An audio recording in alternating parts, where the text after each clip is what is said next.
Existuje jedno slovo, jedno jediné slovo, které říkáš každý den, možná 10krát, možná 100krát, možná tak často, že si jeho přítomnost v životě vůbec nevšímáš, stejně jako si nevšímáš vzduchu, který dýcháš. A toto slovo, toto jedno zdánlivě nevinné, naprosto běžné slovo, blokuje tvoje bohatství, blokuje tvoji prosperitu, blokuje tvoji svobodu. Sigmund Freud, slavný rakouský neurolog a zakladatel psychoanalýzy, strávil více než 40 let zkoumáním toho, jak jazyk odhaluje nevědomí. A v tomto zkoumání přišel na něco, co jeho kolegy šokovalo. Přišel na to, že slova nejsou jen slova. Jsou to přímé okno do nevědomí. Jsou to instrukce, které vědomá mysl dává nevědomí, instrukce, které nevědomí poslušně plní. A jedno konkrétní slovo, slovo, které říkáš každý den, aniž bys o tom přemýšlel, dává tvému nevědomí instrukci, která blokuje veškerý příchod prosperity do tvého života. Dnes ti toto slovo odhalím, ale ne hned, protože aby ses pochopil, proč toto slovo má takovou moc, musíš nejdřív pochopit, jak Freud vnímal vztah mezi jazykem a nevědomím. Musíš pochopit, proč slova, která říkáš, jsou daleko mocnější, než si kdykoliv myslel. A to pochopení, to hluboké, přesné a místy nepohodlné pochopení přijde postupně. Vrstva po vrstvě, jako vždy u Freuda. Zůstaň se mnou až do konce, protože to slovo, to jedno slovo, které blokuje tvoje bohatství, odhalím až v závěru. A v okamžiku, kdy ho uslyšíš, ho okamžitě poznáš. A od toho okamžiku ho nikdy nebudeš říkat stejně jako dřív. Pokud jsi připraven, stiskni tlačítko "To se mi líbí" a pojďme začít. Freud byl posedlý jazykem. Ne jazykem jako lingvistickou vědou, ale jazykem jako oknem do duše. Ve svém přelomovém díle Psychopatologie každodenního života, vydaném v roce 1901, Freud popsal něco, čemu říkal přeřeky, chyby v řeči. Momenty, kdy člověk řekne něco jiného, než vědomně zamýšlel. Ale Freud tvrdil, tyto přeřeky nejsou chyby, jsou to pravda. Jsou to okamžiky, kdy nevědomí probublává na povrch a říká to, co vědomá mysl by nikdy neřekla. Chtěl jsem říct, že se s tím setkání velmi těšil, ale řekl jsem, že se ho velmi obával. Chtěl jsem říct, že peníze nejsou problém, ale řekl jsem, že peníze jsou můj největší problém. Freudovský přeřek není náhoda, je to pravda z nevědomí. Ale Freud šel ještě dál. Začal zkoumat nejen přeřeky, ale každodenní jazyk. Slova, která lidé běžně používají, fráze, které opakují, způsob, jakým mluví o sobě, o svém životě, o svých možnostech. A v tomto zkoumání přišel na zjištění, které bylo pro tehdejší vědu revoluční. Jazyk, který používáš každý den, formuje tvoje nevědomé přesvědčení. A tvoje nevědomé přesvědčení formují tvoji realitu. Jinými slovy, jak mluvíš o svém životě, to je instrukce pro nevědomí. A nevědomí tuto instrukci plní. Vždy, bez výjimky. Freud to nazval psychickou realitou jazyka. Slova nejsou popis reality. Slova vytvářejí realitu. Protože nevědomí, které slyší slova, která říkáš, jim věří. Nebere je jako popis, bere je jako instrukci. A pokud tato instrukce říká blokuj prosperitu, nevědomí ji plní. To je moc slova, o kterém dnes mluvíme. Aby ses pochopil, proč jedno slovo má takovou moc nad tvou prosperitou, potřebuješ vědět, jak nevědomí zpracovává jazyk. Vědomá mysl zpracovává slova logicky, slyší větu, analyzuje ji, rozumí kontextu, chápe nuance. Nevědomí zpracovává slova jinak, fundamentálně jinak. Nevědomí nezná negaci. Freud to popsal jako jeden z klíčových rysů nevědomého zpracování. Pokud vědomně řekneš nechci být chudý, nevědomí neslyší nechci. Slyší chudý a reaguje na to, co slyší. Nevědomý nezná čas. Nerozlišuje mezi minulostí, přítomností a budoucností. Vše, o čem mluvíš, zpracovává jako přítomnou realitu. Pokud říkáš, jednou budu mít dost peněz, nevědomí umisťuje dost peněz do budoucnosti, která nikdy nepřijde. Protože pro nevědomí je vždy teď. Nevědomí nezná ironii ani hyperbolu. Bere slova do slova. Každé slovo, které říkáš, je pro nevědomí přesná instrukce. A nevědomí nezná únavu. Zpracovává instrukce nepřetržitě, 24 hodin denně, 7 dní v týdnu. Každé slovo, které řekneš nebo si pomyslíš, je zaznamenáno a zpracováno. Freud to viděl u svých pacientů znovu a znovu. Lidé, kteří si mysleli, že vědomě chtějí prosperitu, ale jejichž každodenní jazyk dával nevědomí přesně opačnou instrukci. A nevědomí, věrné, spolehlivé, neúnavné nevědomí, plnilo instrukci jazyka nevědomou touhu. Toto je zákon psychické reality jazyka v akci. A právě proto jedno slovo, které říkáš každý den, může blokovat vše ostatní. Než odhalím to jedno klíčové slovo, potřebuješ vidět širší kontext. Potřebuješ pochopit, jak celé kategorie slov fungují jako blokátory prosperity a jak si většina lidí tento efekt vůbec neuvědomuje. Freud identifikoval v jazyce svých pacientů několik kategorií slov, která opakovaně vytvářela nevědomé blokace. První kategorie – slova absolutizace. Nikdy se mi to nepodaří. Vždy to tak dopadne. Pokaždé, když zkusím, selžu. Všichni úspěšní lidé měli štěstí. Slova jako nikdy, vždy, pokaždé, všichni jsou absolutizace. Vědomá mysl je chápe jako hyperbolu. Říkáme je z frustrace, ne doslova. Ale nevědomí je bere doslova. A instrukce nikdy je pro nevědomí absolutní. Pokud říkáš, nikdy se mi to nepodaří, nevědomí dostává jasnou instrukci. Zajisti, aby se to nikdy nepodařilo. A tuto instrukci plní s naprostou věrností. Freud popsal případ pacienta, který opakovaně říkal, vždy přijdu o peníze, jakmile je mám. Pacient to myslel jako popis zkušenosti, ne jako instrukci. Ale jeho nevědomí to jako instrukci bralo a věrně zajišťovalo, aby vždy přišel o peníze, jakmile je měl. Druhá kategorie – slova nemožnosti.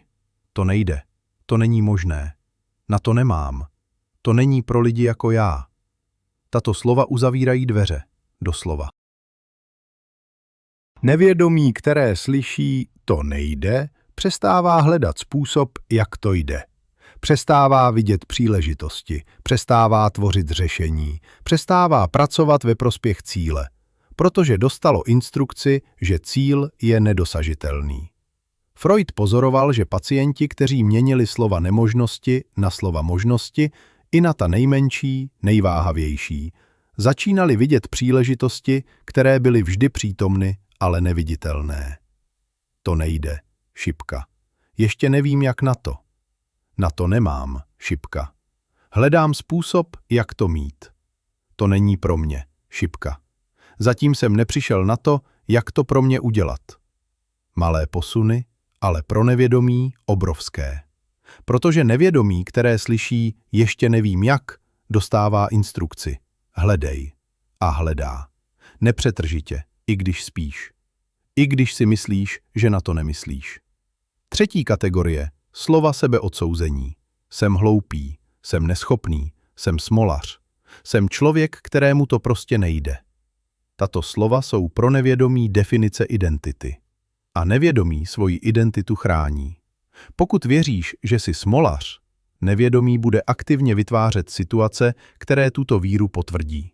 Ne proto, aby tě trestalo, ale proto, že konsistence identity je pro nevědomí základní potřeba. Freud to nazval principem konzistence ega. Ego, naše vědomí sebe sama, potřebuje být konzistentní. Potřebuje, aby realita odpovídala tomu, co o sobě věříme. A nevědomí aktivně pracuje na udržení této konzistence. i tehdy, když je přesvědčení o sobě negativní.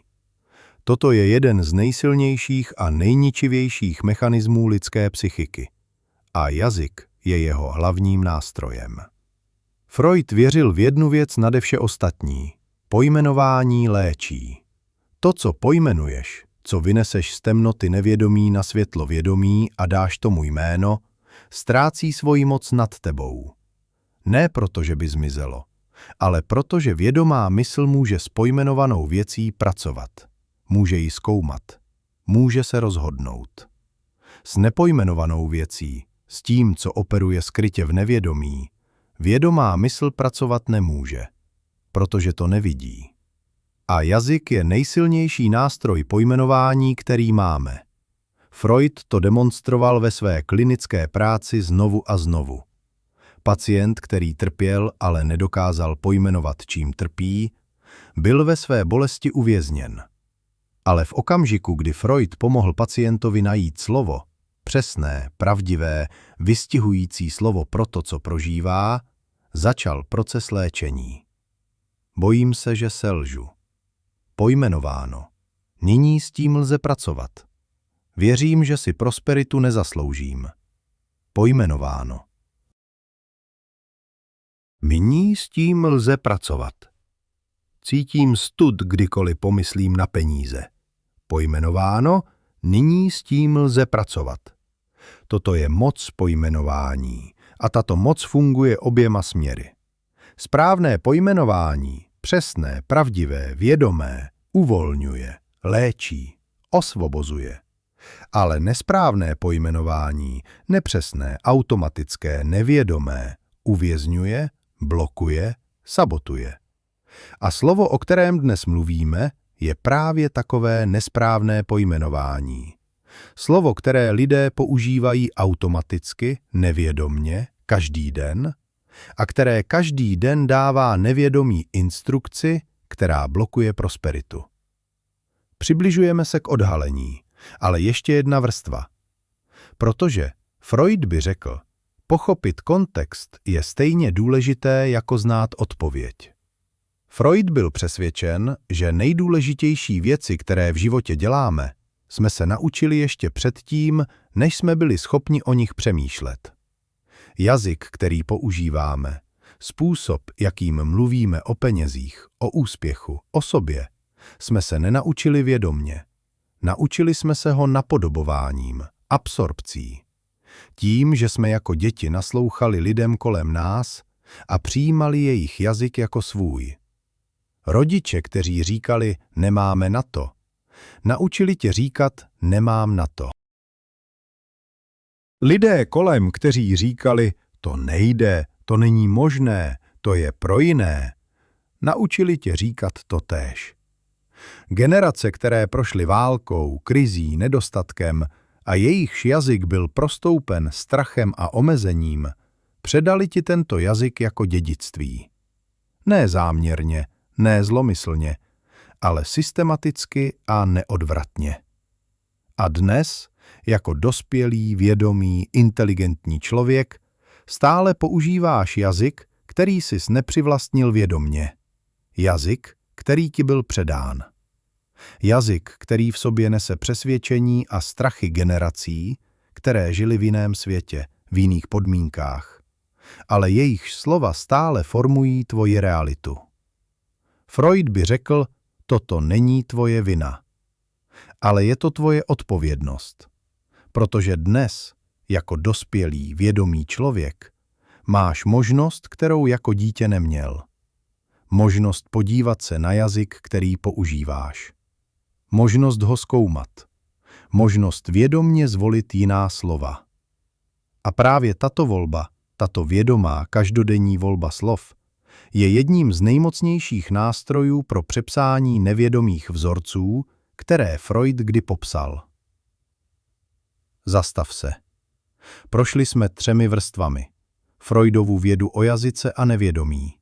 Kategorie slov, která blokují prosperitu. A původ jazyka, který neseme jako dědictví. A teď přichází to, na co jsi čekal od začátku. Ale předtím Stiskni tlačítko. To se mi líbí, protože to, co uslyšíš za chvíli, změní způsob, jakým mluvíš. A způsob, jakým mluvíš, změní tvůj život. Zůstaň se mnou, jsme téměř tam. A teď je čas. Slovo, které blokuje tvoje bohatství, slovo, které říkáš každý den, slovo, které je tak běžné, tak nevinné, tak přirozené, že jeho přítomnost v životě vůbec nevnímáš. To slovo je ale. Ale. Počkej. Možná se teď usmíváš, možná si říkáš, to je vše, ale, vážně?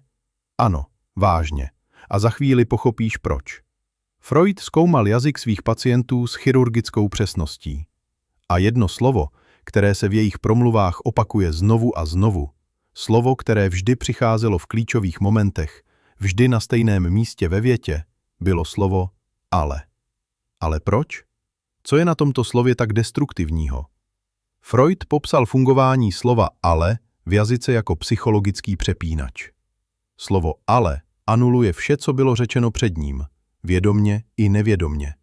Poslechni si tyto věty. Chci prosperovat, ale nevím jak. Chci investovat, ale nemám dost peněz. Chci začít podnikat, ale je to příliš rizikové. Chci mít víc, ale nejsem si jistý, jestli si to zasloužím. Věřím, že to půjde, ale co když ne? Slyšíš to? Každá věta začíná pozitivním záměrem, touhou, směrem, energií. A pak přichází ale a vše před ním je anulováno, zrušeno, smazáno. Nevědomí, které slyší tyto věty, neslyší touhu v první části, slyší omezení ve druhé části. Protože ale říká nevědomí. Zapomeň na to, co bylo předtím. Toto je skutečná instrukce. Chci prosperovat, ale nevím jak. Nevědomí slyší, nevím jak prosperovat. Chci investovat, ale nemám dost peněz. Nevědomí slyší, nemám dost peněz. Věřím, že to půjde, ale co když ne? Nevědomí slyší, co když ne? A tuto instrukci, tuto skutečnou instrukci, která přichází po slově ale, nevědomí věrně plní. Freud by řekl, slovo ale je psychologická smazávačka. Smaže vše pozitivní, co bylo řečeno, a nechá jen omezení, pochybnost a strach. A říkáš ho každý den, 10krát, 100krát, v myšlenkách, v rozhovorech, v plánech, v snech. Každé ale je jeden krok zpět pro každý krok vpřed. Toto je slovo, které blokuje tvoje bohatství. Freud věřil ve změnu. Ve skutečnou, hlubokou, trvalou změnu. Ale dosažitelnou jen tehdy, když rozumíš mechanismu, který chceš změnit. Teď rozumíš mechanismu slova ale. Co se stane, když ho odstraníš? Ne silou. Ne tím, že si zakážeš ho říkat, protože to, co si zakazuješ, posiluješ, ale vědomou, záměrnou náhradou. Freud by ti doporučil toto. Nahraď ale slovem a. Poslechni si rozdíl. Chci prosperovat, ale nevím jak. Chci prosperovat a hledám způsob, jak na to. Chci investovat, ale nemám dost peněz. Chci investovat a hledám cestu, jak začít s tím, co mám. Věřím, že to půjde, ale co když ne? Věřím, že to půjde a jsem připraven řešit výzvy, které přijdou. Cítíš rozdíl? Slovo a neanuluje první část věty. Spojuje obě části. Říká nevědomí. Obojí je pravda. Touha i výzva. A nevědomí, které slyší obojí najednou, hledá cestu, jak obojí propojit. Jak překonat výzvu ve prospěch touhy. Slovo a je psychologický most. Slovo ale je psychologická zeď. Freud popsal tento efekt jako změnu z defenzivního jazyka na explorativní jazyk. Defenzivní jazyk uzavírá, chrání před bolestí, ale také před příležitostí. Explorativní jazyk otevírá, přijímá výzvy jako součást cesty, ne jako důvod k zastavení. A tato změna z ale na a je jedna z nejjednodušších a nejúčinnějších jazykových změn, které kdy můžeš udělat. Zkus to teď. Vzpomeň si na větu, kterou si dnes nebo nedávno říkal. Větu s ale. A přepiš ji s a. Pocítíš, jak se energie věty mění, jak se uzavřené dveře začínají otevírat. Toto je síla slova. Toto je Freudova věda jazyka v praxi. Slovo ale je hlavní blokátor. Ale Freud by řekl, je tu ještě několik dalších slov, která v kombinaci vytvářejí jazyk nedostatku. A jazyk nedostatku vytváří realitu nedostatku. Pojďme se na ně podívat a na jejich mocné náhrady. Slovo musím. Musím vydělat víc. Musím šetřit. Musím začít podnikat. Slovo musím vytváří v nevědomí pocit tlaku, povinnosti a odporu. Nevědomí reaguje na nucení stejně jako dítě na rozkazy. Vzdoruje. A vzdor se projevuje jako prokrastinace, sabotáž, únava. Náhrada. Chci nebo rozhoduji se. Chci vydělat víc. Rozhoduji se šetřit. Chci začít podnikat. Stejná akce, úplně jiná energie. Slovo chci dává nevědomí instrukci. Toto je moje touha. Hledej způsob, jak ji naplnit. Slovo rozhoduji se dává instrukci. Toto je moje záměr. Mobilizuj zdroje. Slovo zkusím. Zkusím šetřit víc. Zkusím investovat. Zkusím začít. Freud by řekl, zkusím je jazyk nejistoty. Je to vědomá rezervace, způsob, jak předem ospravedlnit potenciální neúspěch. A nevědomí tuto rezervaci přijme s radostí, jako povolení k neúspěchu. Náhrada. Udělám, nebo začnu. Udělám krok k většímu úsporu. Začnu se zajímat o investování. Začnu tento týden. Konkrétní, závazné, jasné. A nevědomí dostává instrukci. Toto se děje. Přizpůsob se. Slovo problém. Mám problém s penězi. Peníze jsou můj největší problém. Tento problém nevím, jak vyřešit. Slovo problém aktivuje v nevědomí obranné mechanismy. Mozek v problémovém režimu hledá hrozby, ne příležitosti.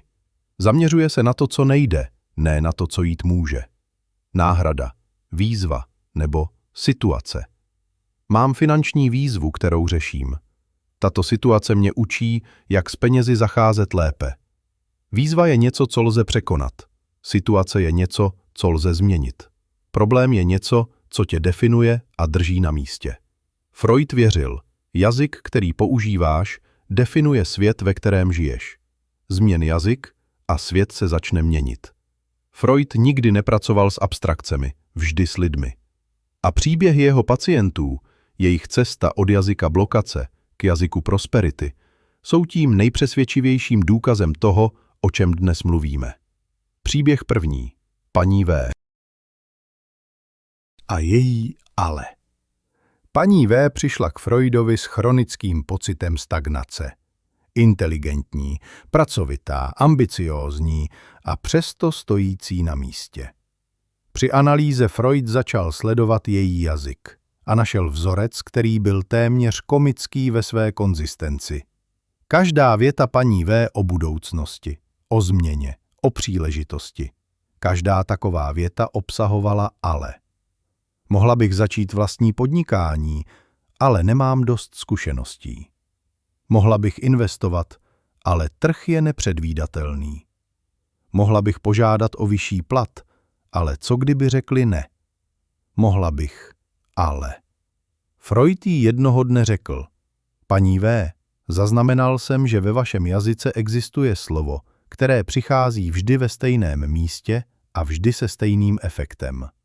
Toto slovo anuluje vše, co jste právě řekla. Víte, jaké slovo to je? Paní V. nevěděla.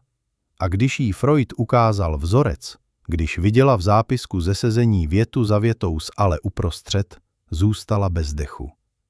To jsem já? Takhle mluvím? Ano, řekl Freud. A takhle myslíte. A takhle žijete. Paní V. strávila příští měsíc vědomým pozorováním svého jazyka. Každé ale si zaznamenávala. a postupně, věta za větou, ho nahrazovala slovem a. Po 3 měsících přišla na sezení a řekla Freudovi: Nevím, co se stalo, ale... Zastavila se a zasmála se. Pardon. A začala jsem vidět příležitosti, které tam byly vždy. A začala jsem jednat na ně. A výsledky přicházejí. Freud jí mírně opravil. Nezačala jste vidět nové příležitosti. Začala jste přestat zakazovat svému mozku je vidět. Příběh druhý. Pan S. a jazyk nemožnosti. Pan S. byl muž středního věku, který přišel k Freudovi s depresí a chronickým finančním nedostatkem. Na první pohled pasivní, unavený, bez energie. Freud začal sledovat jeho jazyk a zjistil, že pan S. používá slovo nejde průměrně 12krát za sezení. Nejde to. Tohle nejde. U mě to prostě nejde. Freud se ho zeptal: Kde jste se naučil, že věci nejdou? Pan S. se zamyslel a pak pomalu řekl: Otec. Otec říkal, nejde na vše. Na každý nápad, každý plán, každou příležitost. Nejde, synu.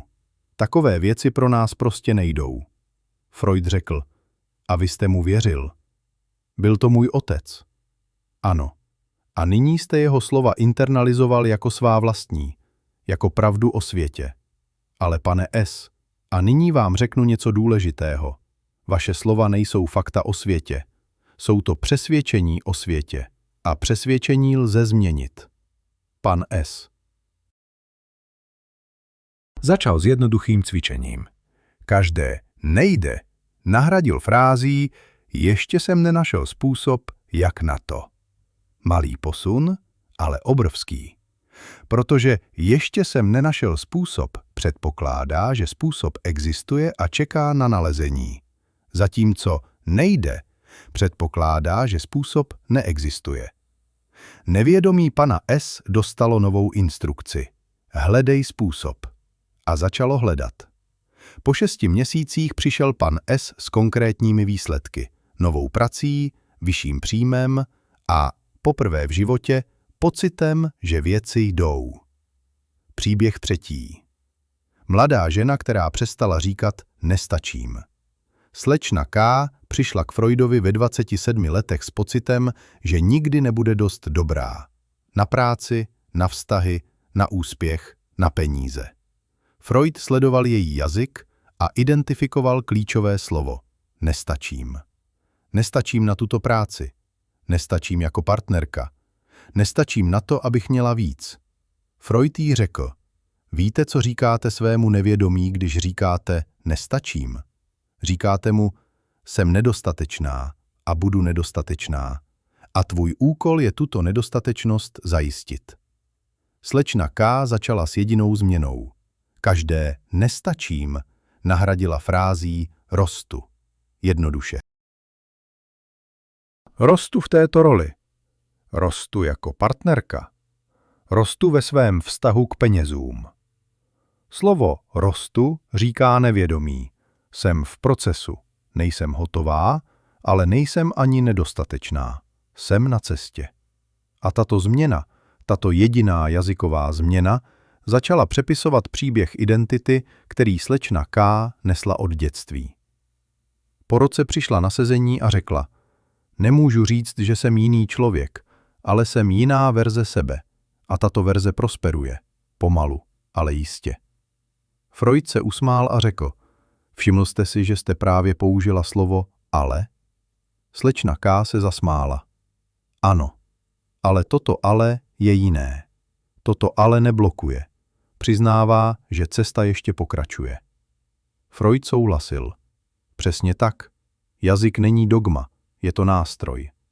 A nástroj, který používáte vědomně, slouží vám. Nástroj, který používáte nevědomně, vás ovládá. Freud by ti dal na závěr konkrétní nástroj, ne teorii, nástroj. Slovník prosperity. Slova, která dávají nevědomí instrukce ve směru hojnosti, možnosti a růstu. Místo ale, a. Místo musím, chci nebo rozhoduji se. Místo zkusím, udělám nebo začnu. Místo nejde, ještě nevím jak. Místo nestačím, rostu. Místo problém, výzva nebo situace. Místo nikdy, zatím. Místo nemám na to, hledám způsob. Místo bojím se, jsem opatrný a přesto jdu. Místo nevím, zjistím. Toto není pozitivní myšlení. Toto je přesná psychologická práce s jazykem. Práce, kterou Freud rozvíjel celý svůj profesní život. Každé z těchto slov je malý krok. Ale Freud věřil, malé kroky, konzistentně opakované, vytvářejí velké změny. Voda, která každý den kape na kámen, kámen přetvoří.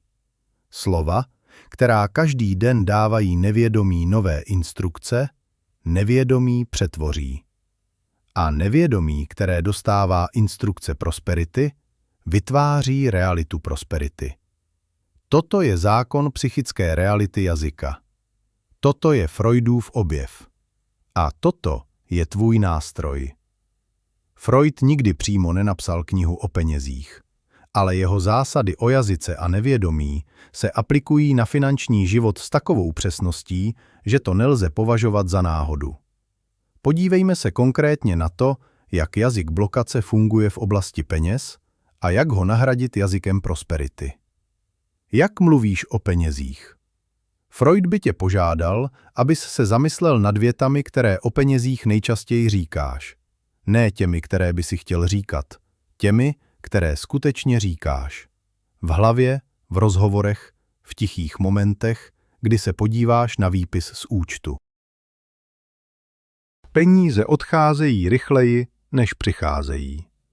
Nevědomí slyší instrukci, zajisti, aby peníze odcházely rychleji, než přicházejí. A zajišťuje to. Nikdy nemám dost. Nevědomí slyší, stav nemám dost je norma, udržuj ji. A udržuje ji. Peníze se ke mně prostě nelepí. Nevědomí slyší, peníze a já jsme neslučitelní. Potvrď to. A potvrzuje to. Vydělávám dost na přežití, ale ne víc. Nevědomí slyší, moje finanční strop je přežití, nepřekračuj ho. A nepřekračuje ho. Každá z těchto vět je instrukce a nevědomí je plní s chirurgickou přesností. Jak tyto instrukce změnit? Freud by řekl, ne dramaticky, ne přes noc, ale vědomně, postupně, den za dnem. Peníze odcházejí rychleji, než přicházejí, šipka.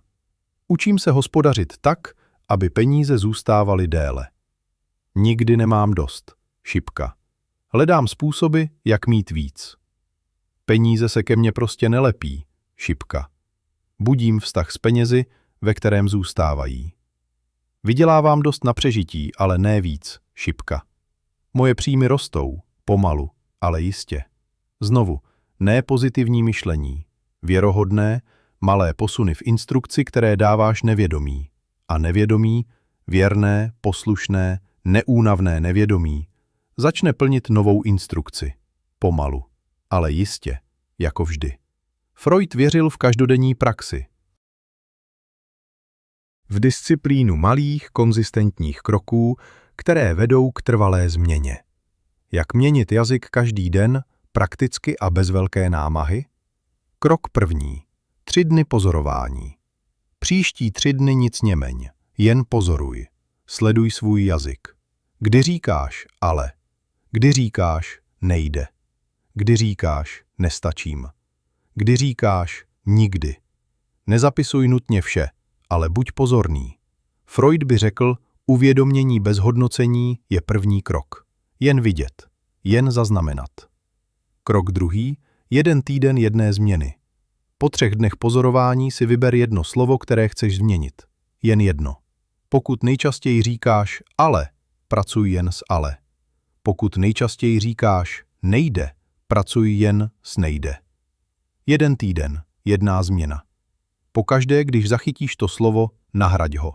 Freud věřil, mozek nemůže pracovat na 10 změnách najednou, ale na jedné věnuje jí plnou pozornost a plnou energii. Krok 3. Přidávání. Po týdnu první změny přidej druhou, a pak třetí. Postupně, pomalu, bez spěchu. Freud by řekl, trpělivost není slabost. Je to pochopení toho, jak funguje změna. Nevědomí se nemění rychle, ale mění se. A každý den vědomé práce s jazykem je jeden den blíž ke skutečné, hluboké a trvalé změně. A teď úplný závěr. Freud věděl něco o jazyce, co překračuje psychologii, co překračuje vědu, co se dotýká samotné podstaty toho, co znamená být člověkem. Řekl, člověk je jediný tvor, který může svůj vlastní příběh přepsat.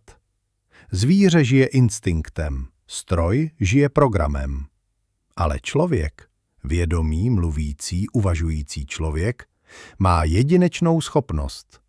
Může vzít slova, která definovala jeho minulost, a vědomně zvolit slova, která budou definovat jeho budoucnost. Tato schopnost, tato fundamentálně lidská schopnost vědomé volby jazyka, je tím nejcennějším, co máme. Cennějším než inteligence, cennějším než vzdělání, cennějším než příznivé okolnosti. Protože jazyk, který si vědomně zvolíme, formuje nevědomí a nevědomí formuje realitu.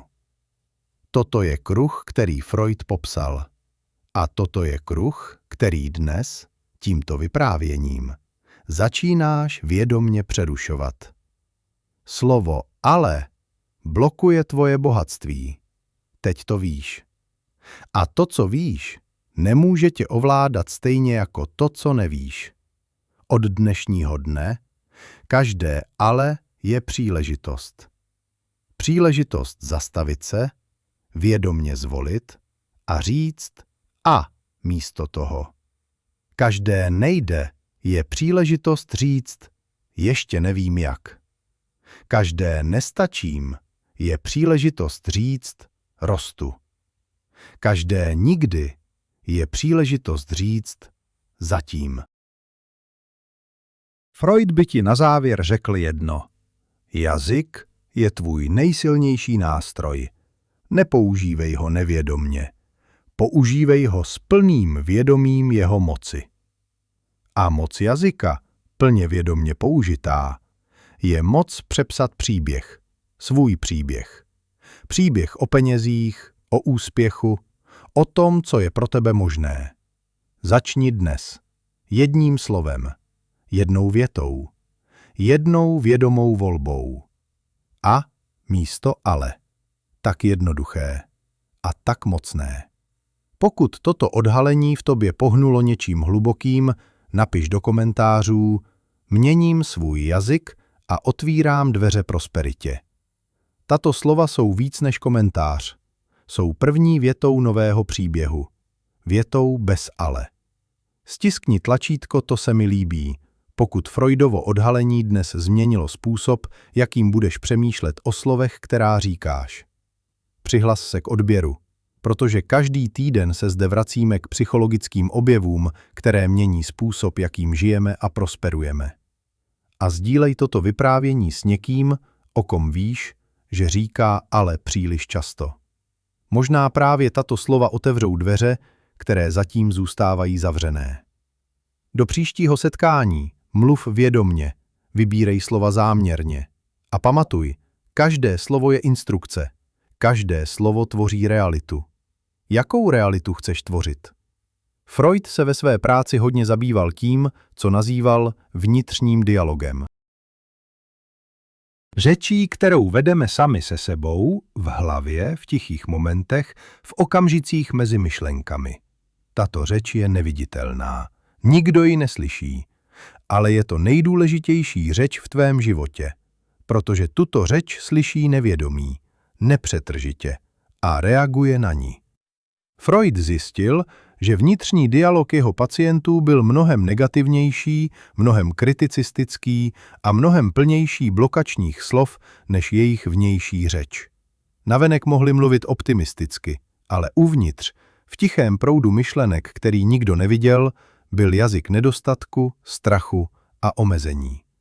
A právě tento vnitřní jazyk, ten, který nikdo neslyší, je tím, který formuje realitu nejvíc.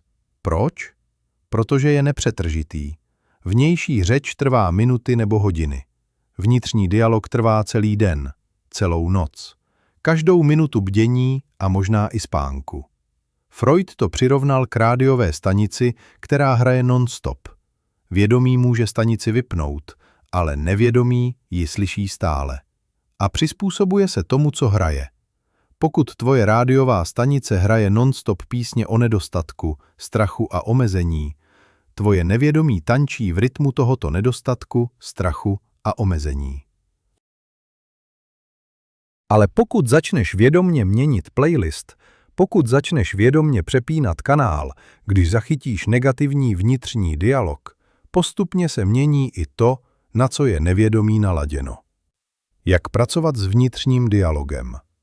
Freud by řekl, začni si ho uvědomovat. Toto je první krok a nejtěžší. Protože vnitřní dialog je tak automatický, tak zažitý, tak přirozený, že ho obvykle vůbec nevnímáme. Zkus tento experiment. Příští hodinu si vědomně všímej každé myšlenky, která přichází. Nekritizuj ji, neodsuzuj ji, jen ji zaznamenej. Je pozitivní nebo negativní? Otevírá nebo zavírá? Obsahuje ale, nejde, nestačím, nikdy. Co zjistíš, tě možná překvapí. Možná zjistíš, že tvůj vnitřní dialog je z 90% negativní. Že myšlenky přicházejí automaticky ve vzorcích blokace. Že playlist tvé vnitřní rádiové stanice je plný písní, které nechceš slyšet. A toto zjištění, toto uvědomění je podle Freuda začátek změny. Protože co vidíš, to můžeš měnit. Co nevidíš, tě ovládá. Freud popsal jeden z klíčových zákonů nevědomí, zákon opakování. Nevědomí se učí opakováním. Vzorce, které se opakují, se prohlubují. Neurální dráhy, které jsou znovu a znovu aktivovány, se zesilují. V kontextu jazyka to znamená, slova, která opakuješ, se stávají přesvědčeními. Přesvědčení, která jsou opakovaně potvrzována, se stávají identitou. A identita, to, za koho se považuješ, je to, co nevědomí chrání a potvrzuje v realitě. Opakuješ každý den, ale nejde, nestačím, nikdy. A tato slova se stávají neurálními drahami, automatickými reakcemi, nespochybnitelnými pravdami. Ale Freud by dodal, a toto je ta dobrá zpráva, zákon opakování funguje oběma směry. Opakuješ každý den a jde, rostu. Zatím nevím jak, ale zjistím. A tato slova se také stávají neurálními drahami, automatickými reakcemi, nespochybnitelnými pravdami. Mozek nezná rozdíl mezi starými a novými vzorci. Zná jen opakování. A co je opakováno dost, to se stane automatickým. Takže otázka není, mohu změnit svůj jazyk? Otázka je, jsem ochotný opakovat nový jazyk dost dlouho, aby se stal automatickým? Freud by řekl, 30 dní vědomého opakování nového jazyka, každý den, důsledně, začne vytvářet nové neurální dráhy. Po 60 dnech tyto dráhy jsou silnější. Po 90 dnech jsou pevně zakotveny. 3 měsíce vědomé opakování. A jazyk nedostatku se začne přetvářet v jazyk prosperity. Ne magie. Neurobiologie. Freudova psychologie potvrzená moderní vědou.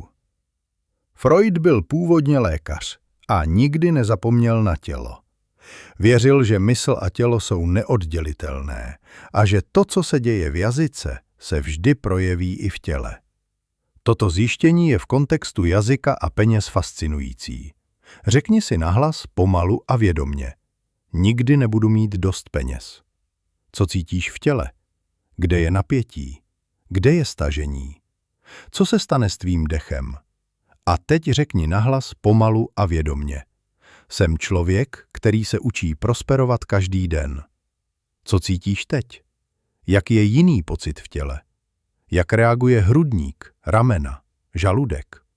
Freud by řekl, tělo ví. Tělo reaguje na slova okamžitě a přesně, protože nervový systém, který propojuje mysl a tělo, zpracovává jazyk stejně jako jakýkoliv jiný věm. Slova vyvolávají fyziologické reakce a fyziologické reakce zpětně ovlivňují myšlení, rozhodování a chování. Slova nedostatku vytváří v těle stresovou reakci, stažení, napětí, obranu. V tomto stavu mozek nevidí příležitosti, nemůže myslet kreativně, nedokáže dělat dobrá finanční rozhodnutí. Slova prosperity vytváří v těle relaxační reakci, otevření, uvolnění, přítomnost. V tomto stavu mozek vidí příležitosti, myslí kreativně, dělá lepší rozhodnutí. Jazyk, který používáš, doslova mění fyziologii tvého mozku. A fyziologie mozku určuje, co vidíš, co děláš a co přitahuješ. Toto je věda za jazykem prosperity. Toto je Freudův objev v plné hloubce. A toto je důvod, proč jedno slovo, které říkáš každý den, může blokovat tvoje bohatství. Slovo ale není jen slovo. Je to fyziologický přepínač, který mění stav tvého mozku ze stavu příležitosti do stavu blokace. A vědomá náhrada ale za a je fyziologický přepínač zpátky, do stavu, ve kterém prosperita je možná. Freud zemřel před více než 80 lety, ale jeho odkaz žije. A pokud by dnes mohl mluvit přímo k tobě, k člověku, který prošel tímto vyprávěním, který pochopil moc jazyka, který je připraven změnit instrukce, které dává svému nevědomí, řekl by ti toto. Řeč je darem. Jedinečným, mocným, odpovědnostiplným darem, který lidé mají a který jiné bytosti na zemi nemají. Slova, která říkáš, tvoří svět, ve kterém žiješ. Ne metaforicky, skutečně.